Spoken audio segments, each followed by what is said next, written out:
We'll try to get to a few more before the end of today's broadcast, but we're always answering them on social media as well. For now, though, we are under 7 minutes away. So at this point, first and second stages are ready for launch. Telemetry or data has been received from the rocket, and all the primary and backup systems are ready to go. And here we have a view inside the cabin. So we have, there's going to be Drew Feustel and Oleg Artemyev, and there he has what we call the Ukaska, the pointer.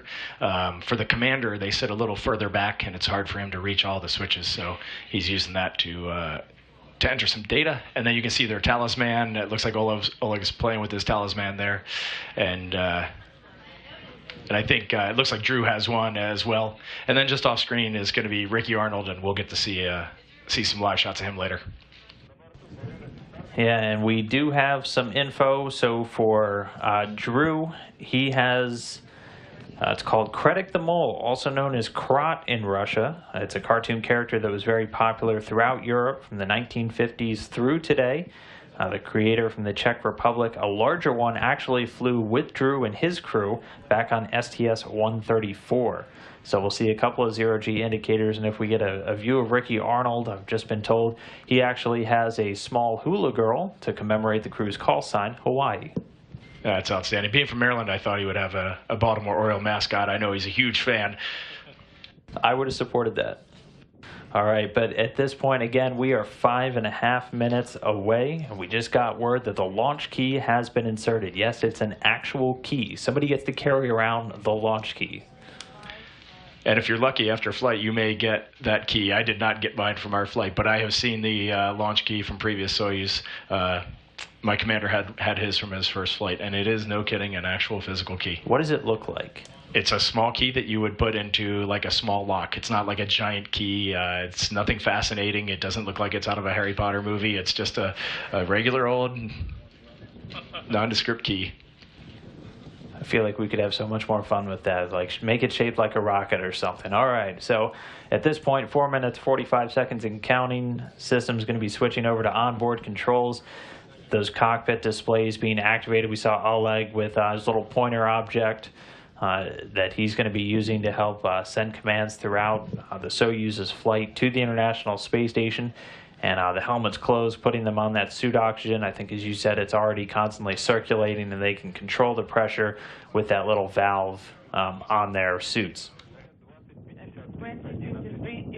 And now the crew was sitting there. They have their visor down. They're pretty much ready for launch now. They're just in wait mode.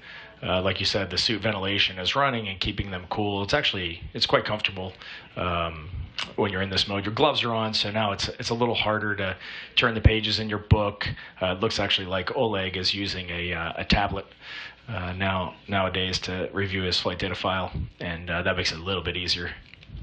All right, we just got the call. The fuel lines on the spacecraft or on the rocket are being purged with nitrogen. That helps to fireproof them, remove any of the excess vapors of that fuel and oxidizer that might be in the lines. 3.5 minutes away from launch.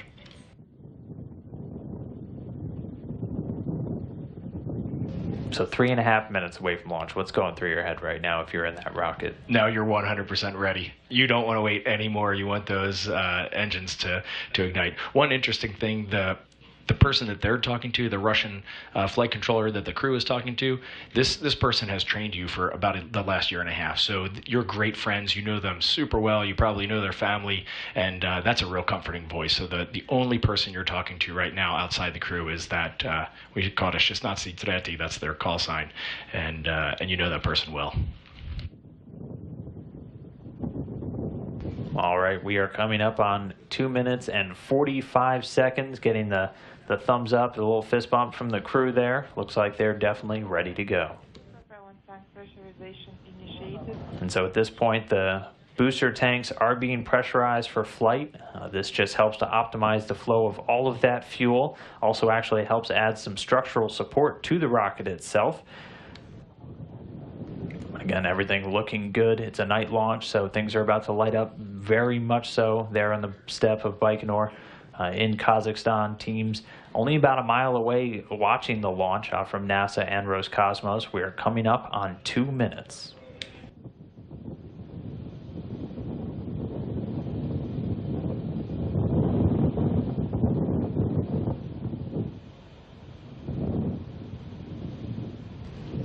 Yeah, I don't know about you, but even watching here and not out there, you get excited.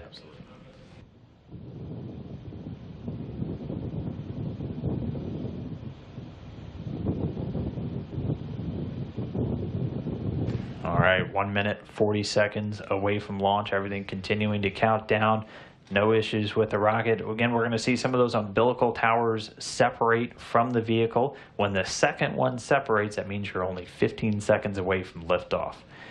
And those engines actually fire for quite a while, it seems, before you actually take off. Can you feel like that first fire, and then can you feel when you kind of leap off? Yeah, you definitely can. It's not as aggressive as what I've heard a shuttle launch is like, but you can hear those engines start up, and then when they go up to 80%, you can feel the rumble in the rocket. I actually thought we were at liftoff at 80%, and my commander was laughing at me, and he said, no, about 2 or 3 more seconds, and then boom, you're underway, and you know it's a kick in the pants when you go.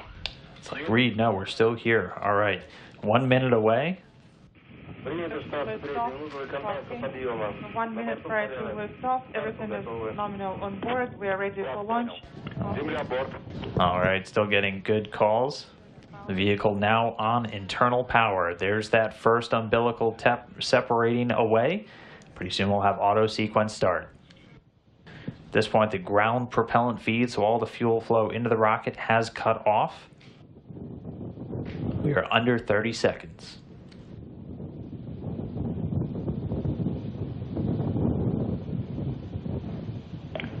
Auto sequence initiated. Now we launch command issued for ignition. And there you can see the engine starting to fire, ramping up. The second umbilical tower already separated. Engine at 80% and liftoff. Drew Feustel, Oleg Artemyev, and Ricky Arnold taking off on their way to the International Space Station. Getting a great view of those first stage engines as they light up the night sky. That first stage delivering over 930,000 pounds of thrust. 20 seconds into flight, engines are steady. 20 seconds so far since liftoff, getting good calls that the stages are performing nominally or normally.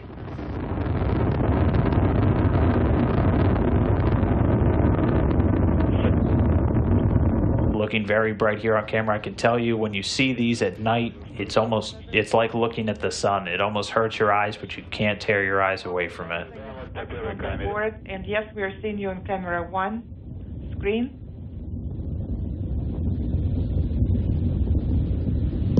50 seconds since liftoff, everything still nominal or normal. Soyuz rocket doing its job, all of the parameters or the data points for its trajectory looking good, continuing to rocket across the night sky. So we're 70 seconds, over a minute and 10 seconds into the flight, the vehicle already traveling at over 1,100 miles per hour.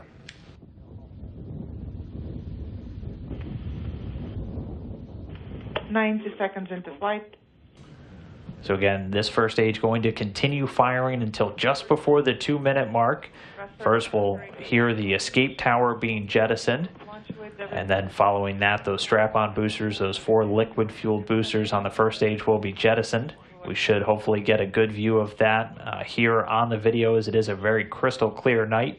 View inside the cabin, the crew is still doing good. And getting confirmation from the visiting vehicle officer here in Houston, good first stage separation, and the escape tower has been jettisoned. That drops away at an altitude of about 28 statute miles, the Soyuz traveling at over 3,300 miles an hour. First stage separation. Thumbs up from the crew. Copy. All right, now we'll get this animation. You can see the core stage also serving as the second stage. And so 2 minutes, 30 seconds into flight. What's it like inside that capsule right now? You get some good G-forces. You know, first stage was good. Right there with the launch shroud jettison, that's a very dynamic event. You can see out the windows, and you got thrust behind you. You're pushed back in your seat, and that makes you smile. On board, and we also confirm launch shroud jettison. 180 seconds into flight. Everything's still looking great for the rocket. Over 48 miles in altitude already. We are seeing Traveling at a speed of about 4,700 miles per hour, that core stage. And there we go, getting our first view of Ricky Arnold there in the right seat. All smiles, looking like. And we can see his zero-G indicator just over his shoulder there. The hula girl for Soyuz call sign Hawaii. Copy, everything is fine on board. We're feeling excellent. Also, This core stage is about 56 feet in length, 13.5 feet in diameter, and provides between 178,000 and 222,000 pounds of thrust. That depending on where they are in the Earth's atmosphere. And that continues for 3 minutes and 28 seconds of operation. Once this second stage has done its job, it'll cut off and we'll see the third stage begin to ignite, and then the second stage will cut away and then drop back down to Earth. That's also why, if you look at this animation just before that orange section kind of in the middle of the rocket, there's a lattice-like structure, and that allows the third stage engine to fire before that second stage drops away. But 4 minutes, 20 seconds since liftoff, everything's still continuing to go great, with the Soyuz getting good performance calls from the teams over in the Russian Mission Control Center in Koryov. prior to second stage separation, copy Bajkonur lead. We're standing by.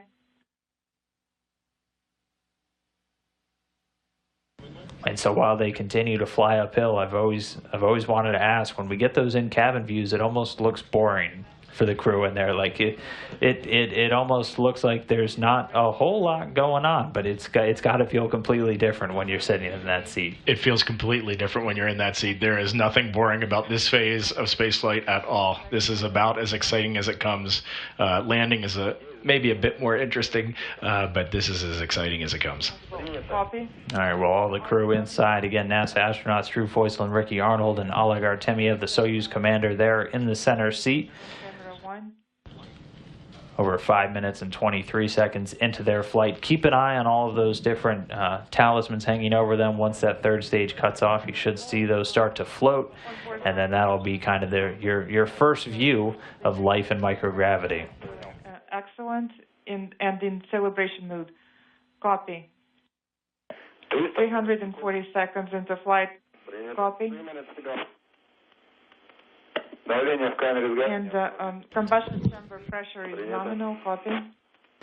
And so at this point, the second stage booster is already cut away, that coming in an altitude of about 105 miles, now being propelled by that single engine of the third stage, providing 67,000 pounds of thrust. It's going to continue to burn for 4 minutes and 2 seconds until that 8 minute and 45 second post-launch mark, at which point it will cut away and separate, and the spacecraft will be in orbit.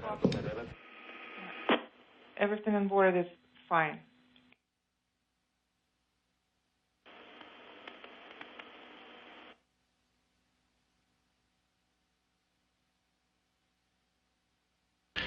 Dan, everybody's always asking what it feels like inside when you launch. And in the lower right of this schematic here, you can see it almost looks like a zigzag pattern there, a jigsaw pattern, but that's the G-load that the crew is feeling. That's what's pushing them back in their seats. So you can see first stage goes up to 4G, and then when first stage cuts out, there's that huge vertical drop-off, and then second stage builds up as the fuel weight reduces, and then there's another vertical drop-off, and now they're painting a new line on third stage, so they're not even at 2 times Earth's gravity right now. So they're just gently being pushed back in their seat, just enough to know that that engine is running.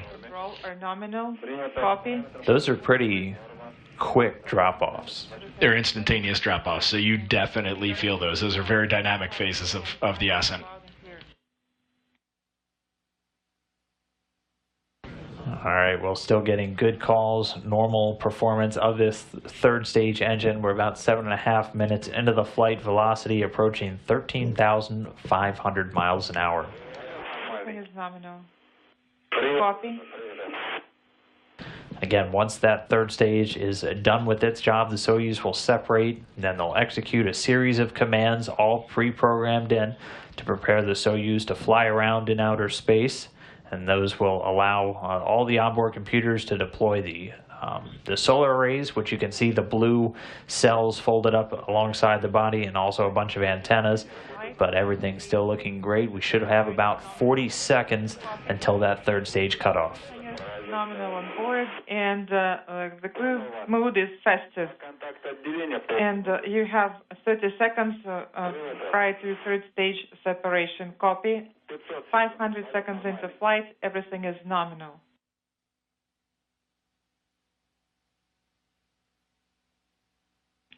.510 seconds into flight.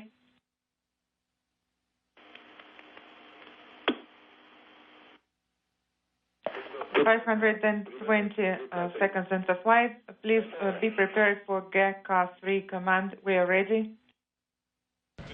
And there we see that bit of a jolt. You can see the talisman starting to float, and I think they're in outer space now.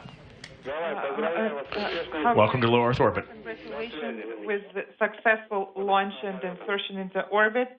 Have an excellent flight. Good luck.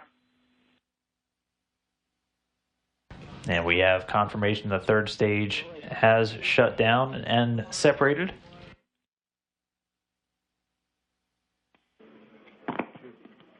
Hawaii, Moscow.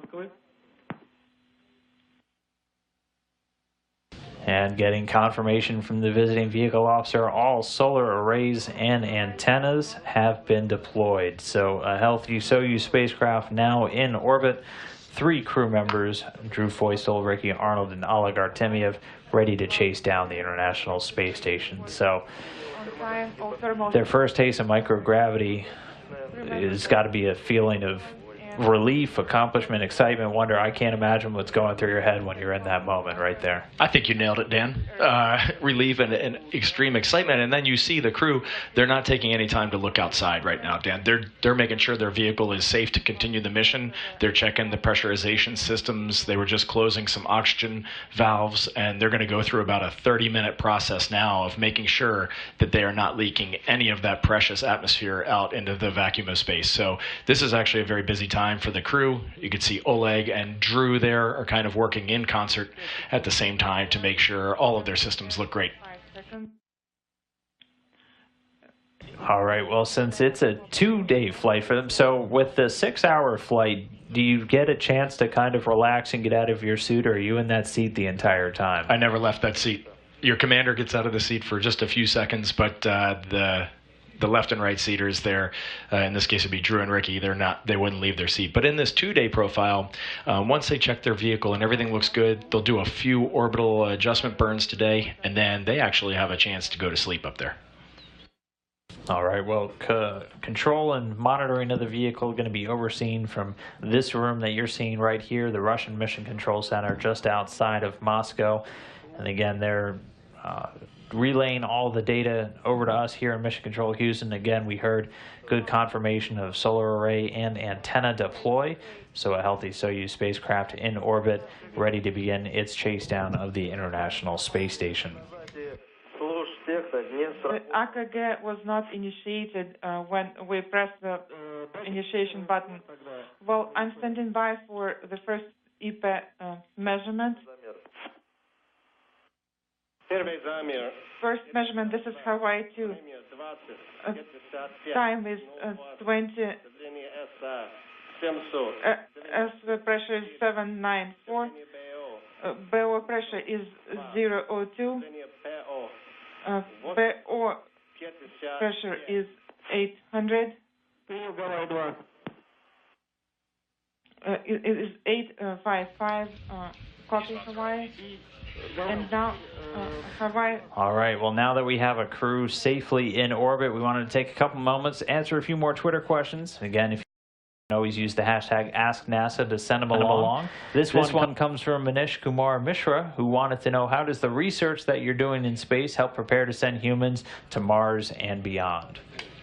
Well, it's all about just learning how to live and work up there, and then these trips that we will take to Mars, I would say in the near future, they're going to be years-long kind of trips, 6 months out, spend maybe a year or two on the surface and 6 months back, and we just want to know what happens to the human body in all that time. Radiation, your bones change, your muscle changes, your blood changes, your eyesight changes, your heart changes, everything changes. And so, Everything changes. And then how do we build safer vehicles? What kind of materials do we use, et cetera, et cetera. So we're looking, every day we're looking at all of those things. Even just something as simple as the water that we drink. How do we recycle all of that water? Those systems are on board the space station. How do we keep the oxygen level right in the atmosphere? All of that we need to learn in low Earth orbit before we head out. And the space station's been up there for almost 20 years. And these things, they're really coming into focus. So we're really getting prepared to head out on a deeper space journey. All right. Our next one comes from Elise, a little bit of the lighter side. Can the crew watch TV, listen to the radio? What do you guys do for fun up there? In the Soyuz, you cannot. You have your two crewmates in the Earth, and that should keep Bring you a book. entertained. But for the 6 months that you're on the space station, you get one channel of TV, and then you can request a few shows that are uplinked a couple times a week. So you actually stay pretty well entertained. But by far the thing you want to watch the most when you're up there is the Earth below you. It's always magical. It's always got something new for you to look at, and that really captures your fascination.